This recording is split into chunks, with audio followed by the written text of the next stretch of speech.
Halo semua, kami dari tim Project 6. Pada video ini akan membahas mengenai analisis data dengan regresi logistik menggunakan RStudio.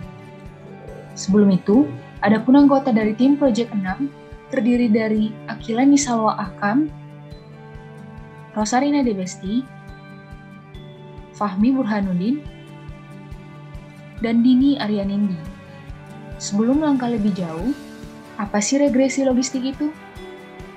Regresi logistik adalah sebuah pendekatan model matematik yang dapat digunakan untuk menggambarkan hubungan beberapa variabel independen X dengan variabel dependen Y yang dikotomus atau binary yang memiliki bentuk persamaan sebagai berikut. Mengapa harus menggunakan regresi logistik? Ada kalanya model regresi linier dengan metode OLS atau ordinary least square tidak sesuai untuk digunakan.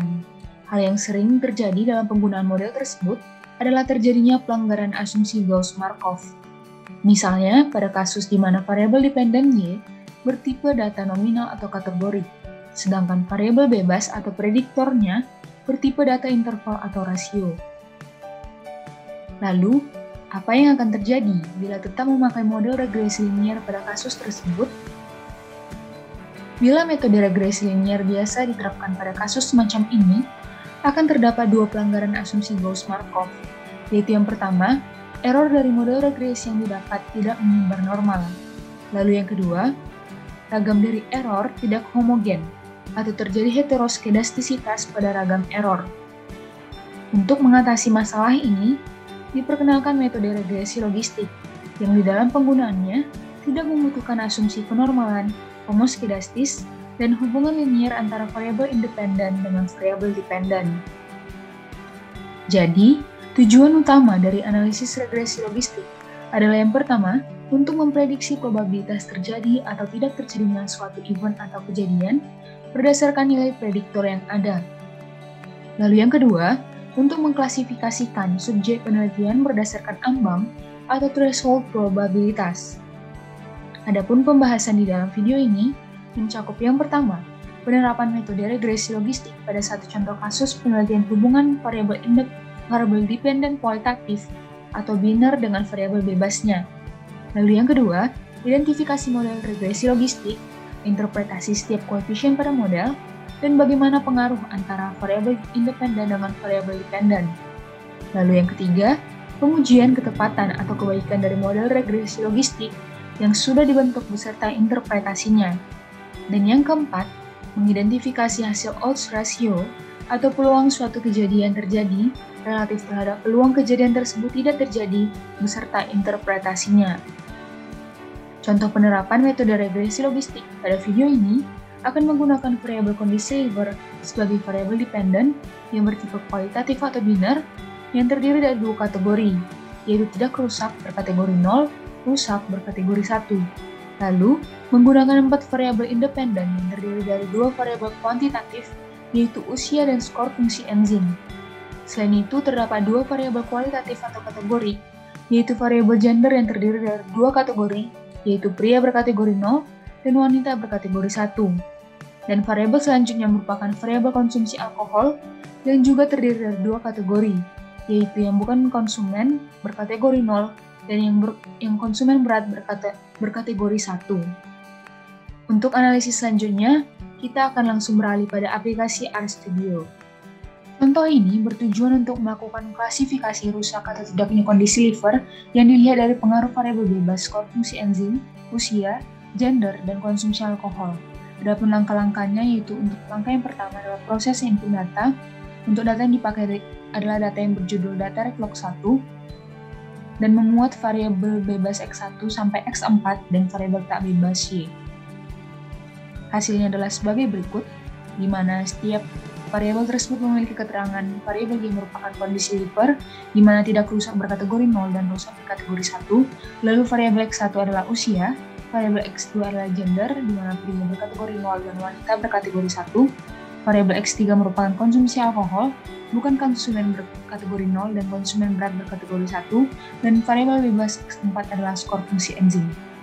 Untuk langkah yang kedua adalah menyesuaikan tipe tiap variabel. Karena variabel Y, X2, dan X3 merupakan variabel kategorik, maka ketiga variabel tersebut harus terlebih dahulu diubah menjadi faktor menggunakan sintaks sebagai berikut. Untuk langkah yang ketiga adalah tahap splitting train test data. Tahap ini bertujuan untuk mendapatkan data train yang akan digunakan untuk tahap modeling dan data test yang akan digunakan sebagai penguji model yang sudah dibuat.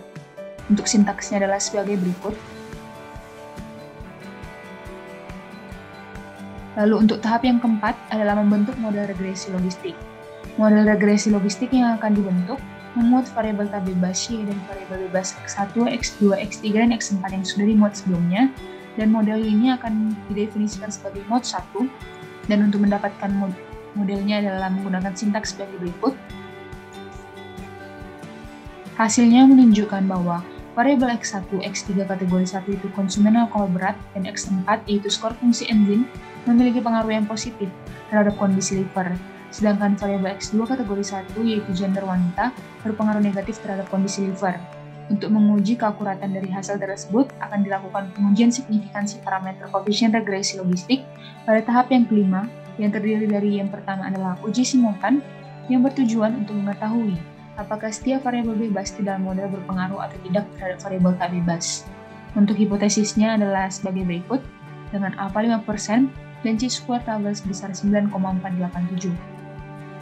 Daerah kritisnya adalah tolak H0 apabila G2 yang diperoleh lebih besar dari chi-square tabel, dan pengujiannya menggunakan sintaks sebagai berikut.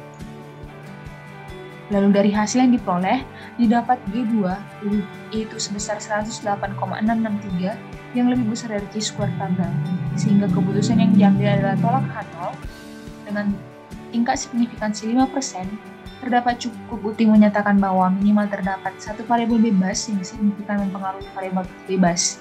Karena hasil dari pengujian simultan ini tolak H0, maka dilakukan uji parsial yang dilakukan untuk mengetahui apakah terdapat variabel bebas yang signifikan terhadap model dengan menganggap variabel bebas lain berada di dalam model. Untuk hipotesis yang digunakan adalah sebagai berikut, dan akan tolak H0 apabila p-value yang diperoleh lebih kecil dari alpha. Dari hasil yang diperoleh, didapatkan bahwa dengan tingkat signifikansi 5%, disimpulkan bahwa variabel konsumsi alkohol dan skor fungsi enzim signifikan mempengaruhi kondisi liver. Lalu dengan tingkat signifikansi 10%, variabel usia juga signifikan mempengaruhi kondisi liver. Sedangkan untuk variabel gender, terbukti tidak signifikan sama sekali mempengaruhi kondisi liver. Adanya salah satu variabel bebas yang tidak signifikan di dalam model tentunya memberikan kontribusi yang kecil, sehingga langkah yang dapat diambil adalah mengeliminasi variabel bebas tersebut dari model dan akan membentuk model yang kedua dengan memuat variabel yang sudah signifikan di dalam model, yaitu variabel X1, X3, dan X4. Langsung saja model tersebut akan kembali diuji menggunakan hipotesis pada uji parsial sebelumnya, dan hasil yang diperoleh menunjukkan bahwa dengan tingkat signifikansi 5%, disimpulkan bahwa variabel konsumsi alkohol atau X3 dengan kategori 1 dan skor fungsi enzim yaitu X4 signifikan mempengaruhi kondisi liver. Lalu dengan tingkat signifikansi 10%, variabel usia yaitu X1 juga signifikan mempengaruhi kondisi liver, sehingga telah didapat model 2 yang sudah dibentuk sebelumnya yang memuat variabel bebas X1, X3, dan X4 merupakan model yang terbaik untuk digunakan di dalam analisis selanjutnya. Nah, teman-teman, selanjutnya kita akan menuliskan model regresi logistik yang sudah kita dapatkan sebelumnya, yaitu logit Pi per 1 min Pi sama dengan min 16,13450 ditambah 0,06535 usia ditambah 3,96275 konsumsi alkohol dengan kategori konsumen berat ditambah 0,14646 skor fungsi enzim. Nah, untuk interpretasi dari masing-masing variabel beserta koefisiennya adalah sebagai berikut. Yang pertama, untuk variabel ataupun fitur usia dengan tipe numerik dengan koefisien 0,06535, artinya jika kita meningkatkan nilai fitur usia sebanyak 1 satuan atau 1 tahun, maka perkiraan peluang kondisi liver berubah adalah dengan faktor eksponensial 0,06535. Selanjutnya, untuk variabel ataupun fitur konsumsi alkohol dengan tipe kategorik biner, dengan koefisien 3,96275. Artinya, ketika kita mengubah fitur konsumsi alkohol dari kategori bukan konsumen ke kategori konsumen berat, maka hal tersebut akan mengubah peluang kondisi liver dengan faktor eksponensial 3,96275. Selanjutnya, untuk variabel ataupun fitur skor fungsi enzim dengan tipe numerik dengan koefisien 0,14646. Artinya, jika kita meningkatkan nilai fitur skor fungsi enzim sebanyak 1 satuan atau 1 skor, maka perkiraan peluang kondisi liver berubah adalah dengan faktor eksponensial 0,14646. Yang selanjutnya akan kita lakukan adalah uji kecocokan model. Uji ini digunakan untuk melihat seberapa tepat frekuensi yang teramati cocok dengan frekuensi yang diharapkan. Pada uji ini, hipotesis nolnya adalah frekuensi pengamatan sesuai dengan frekuensi yang diharapkan atau model fit. Hipotesis alternatifnya frekuensi pengamatan tidak sesuai dengan frekuensi yang diharapkan atau model tidak fit. Alfa yang akan digunakan yaitu 0,05 atau 5%, dan keputusan yang akan diambil yaitu tolak H0 apabila p-value kurang dari alfa. Di sini kita akan melakukan uji Hosmer-Lemeshow dan akan kita akses melalui library General Hoslem. Sebelumnya kita perlu membuat model frame dari regresi kita yaitu mode 2 dan akan kita beri nama dengan model mode 2. Selanjutnya kita tulis sintaksnya yaitu logit_gov. Lalu di sini adalah model frame kita model mode 2 dan akan kita ambil variabel y-nya. Lalu fitnya adalah model regresi kita yaitu mode 2. Selanjutnya kita run. Nah, kita dapatkan p-value adalah 0,954, yang mana ini nilainya lebih besar daripada nilai alfa.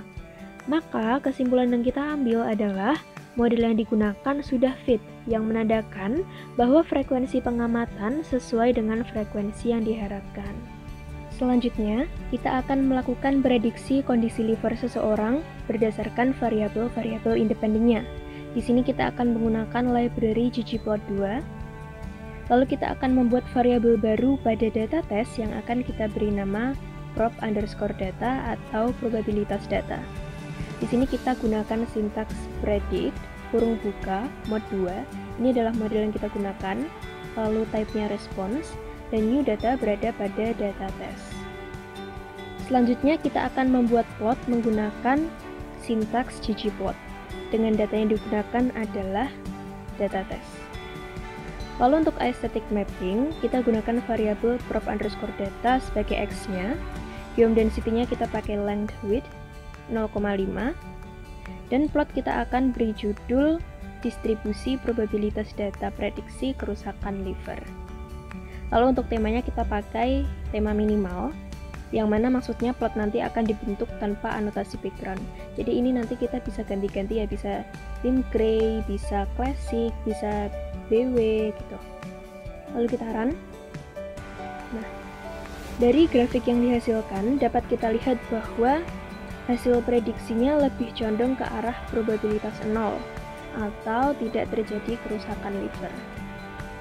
Selanjutnya, kita akan membandingkan hasil prediksi kondisi liver tadi dengan kondisi sebenarnya.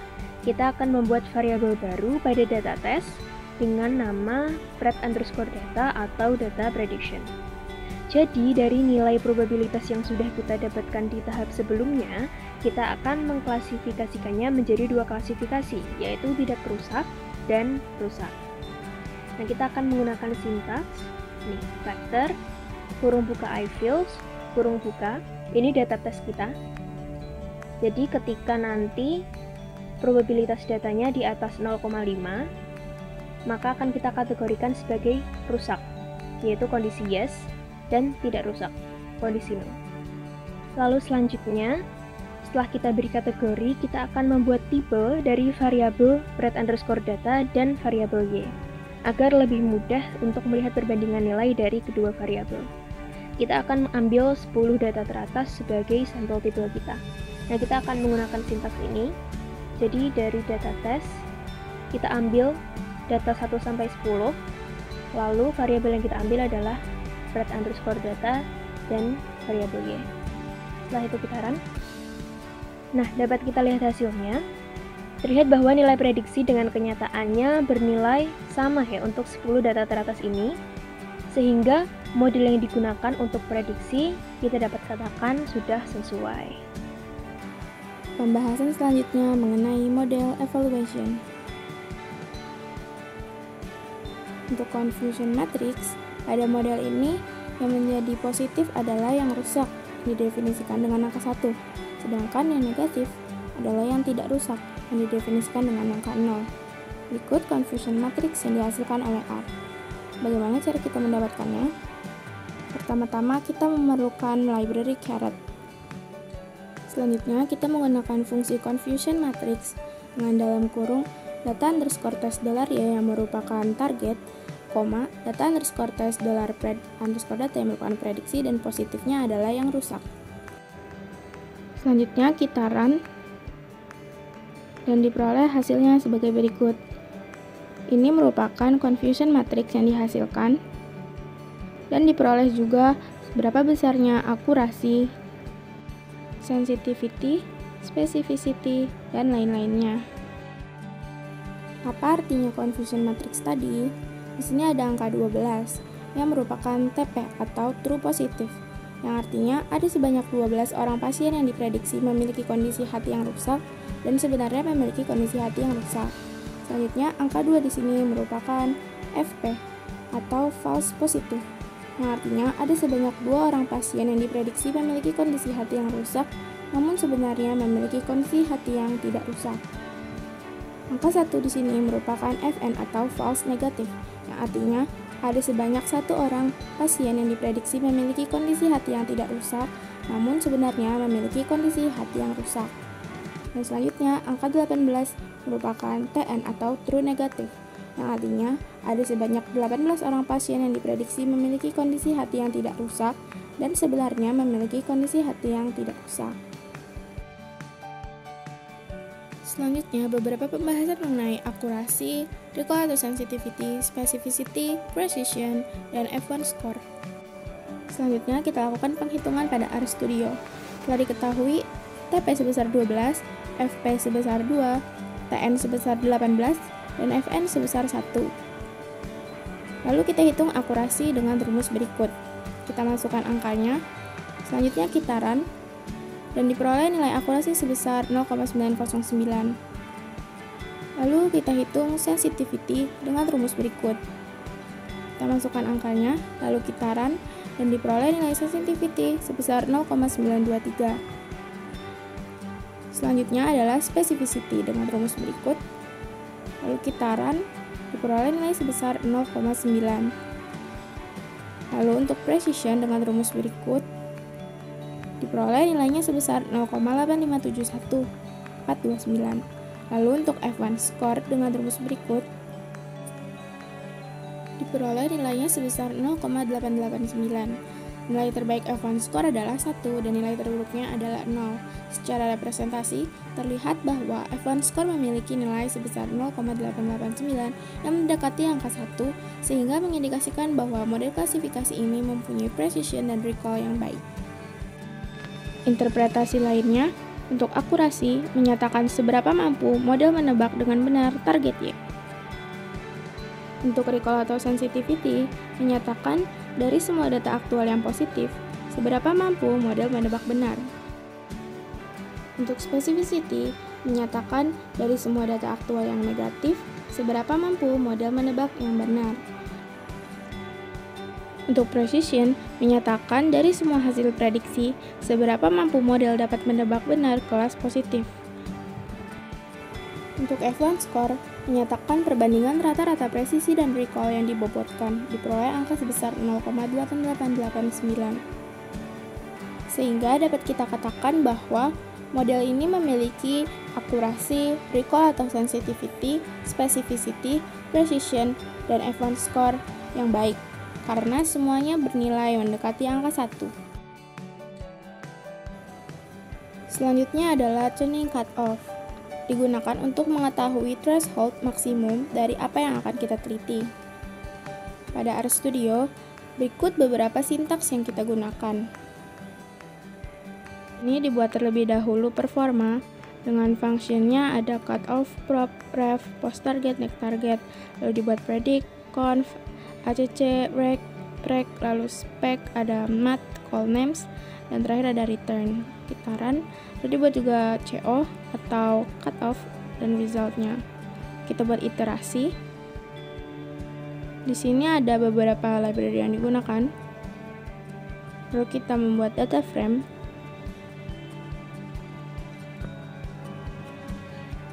Dan kita run, hasilnya sebagai berikut.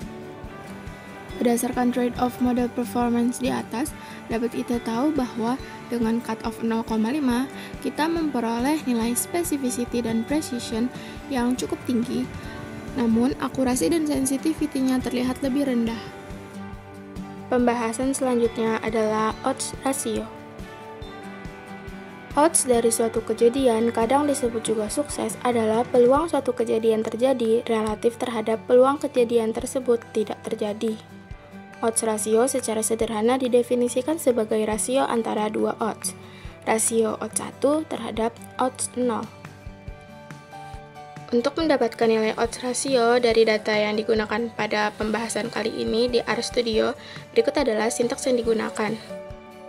Langsung saja kita praktikkan pada RStudio. Kita ketikkan terlebih dahulu sintaks yang tadi.